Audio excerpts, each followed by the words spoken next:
Hey guys, this is Lewis from the Audiohub, and I've been receiving a lot of mail regarding my cable, so I just like to explain to you how it works before going into details of what and why. Okay, so let's look at the whole picture before you understand how it works.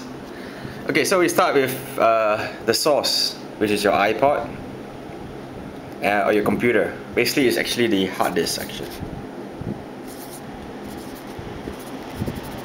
It's the hard disk. Okay, so it transmits 1 and 0s into a DAC, which is a digital to analog converter. 1 and 0 cannot go into a preamp because it's not a sine wave. So this chip here, which is also in your iPod or your sound card or your USB sound card or whatever you call it, converts it into a sine wave. Yes, a sine wave. Okay. From the sine wave, it amplifies in a low powered device first called the preamp.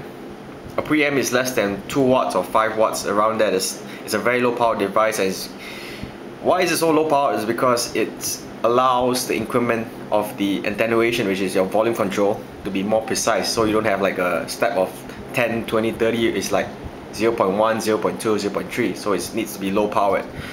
This low power device, less than 2 watts, is actually more than enough to power your headphones, which is even a HD 800 or 650, because a headphone is only about 30 milliwatts, which is less than what the preamp actually can put out. Okay, so your IEMs and your headphones uses a preamp. So a preamp can also work as a headphone amp.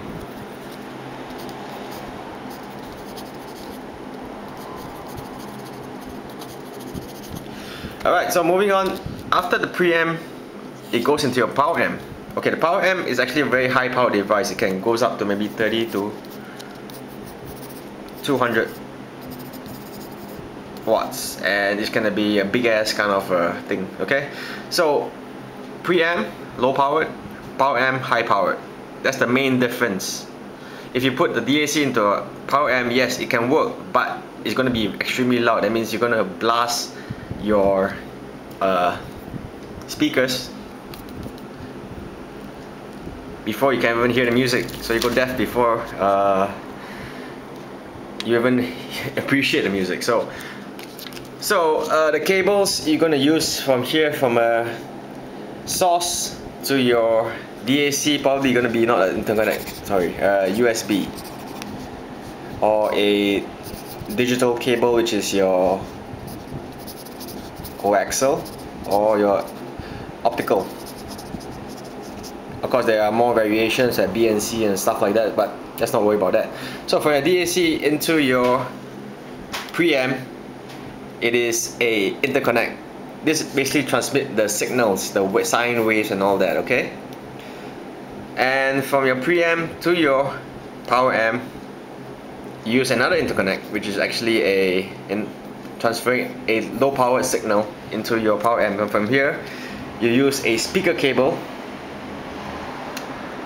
which actually drives your speakers, because the speakers are like huge blocks of I don't know what you call it, but it needs a lot of power to drive compared to your headphones. So the similarity between the speaker and the headphone is basically that this is the end of your signal chain. Means this is where you hear the music coming out. Okay? So if you want to talk about how it works, or how the cable works, is that sometimes if let's say if you get a source to the headphone, only one cable is going to be in between.